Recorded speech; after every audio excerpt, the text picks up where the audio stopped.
வாழ்க வையகம், வாழ்க வளமுடன். உங்கள் அஸ்ட்ரோ கோமதிமாவின் அன்பான இனிய வணக்கம். இப்போ விருச்சிகத்தில் சுக்கர் நிறக்க பிறந்தவங்க பார்த்திங்க அப்படின்னா, தீராத ஆசை, அவங்களுக்குள்ள காதல் அப்படிங்கிறது ஒரு ஆசையாகவே இருக்கும். அதே மாதிரி இவங்க இவங்களுடைய காதல் பார்த்திங்க அப்படின்னா ரகசியமாக இருக்கும். தன்னுடைய காதலை ரகசியமாக வச்சுக்கக்கூடியவங்க யாருன்னா இந்த விருச்சகத்தில் சுக்கரன் உள்ளவங்க.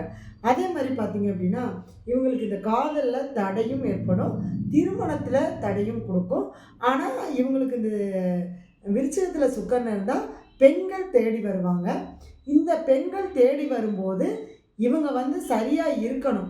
இல்லை அப்படின்னா தேவையில்லாத பிரச்சனைகளை இவங்க சந்திக்கிற மாதிரி ஆயிடும். ஏன்னா இவங்க ஆசைப்பட்ட ஒரு விஷயத்தினால பல அவமானங்களையும் கெட்ட பேரையும் சந்திக்கிற மாதிரி ஆயிடும். இவங்களுக்கு விருச்சிகத்தில் சுக்கரன் இருக்க பிறந்தவங்க நல்ல திருமண வாழ்க்கையாகவும், இவங்களுக்கு திருமண வாழ்க்கை அப்படிங்கிறது இவங்களுக்கு மனசுக்கு பிடிச்ச மாதிரி இருக்கும். காதல்லையும் அதே மாதிரி ரொம்ப ஆசைப்பட்டு கல்யாணம் பண்ணிக்குவாங்க. இந்த மாதிரியான விஷயங்கள் எல்லாமே விருச்சிகத்தில் சுக்கரன் இருக்க பிறந்தவங்களுக்கு நடக்கும்.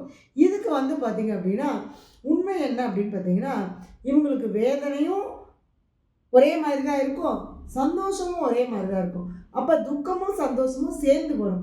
விருச்சிகத்தில் சுக்கரன் இருந்தால் சந்தோஷமும் துக்கமும் இணைந்து தான் வரும். ஒரு சந்தோஷம் வந்துருச்சுன்னு அதை அனுபவிக்க முடியாது, அடுத்த ஒரே நிமிஷத்தில் அவங்களுக்கு அதுவே துக்கமாக மாறிடும். இதுக்கான பரிகாரம் என்ன அப்படின்னு பார்த்தீங்கன்னா, சிவன்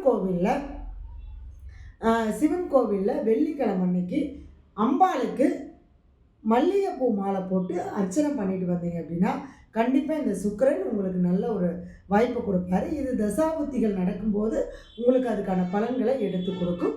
நம்பிக்கையோடு செய்யுங்க, நல்லதே நடக்கும். நன்றி, வணக்கம், வாழ்க.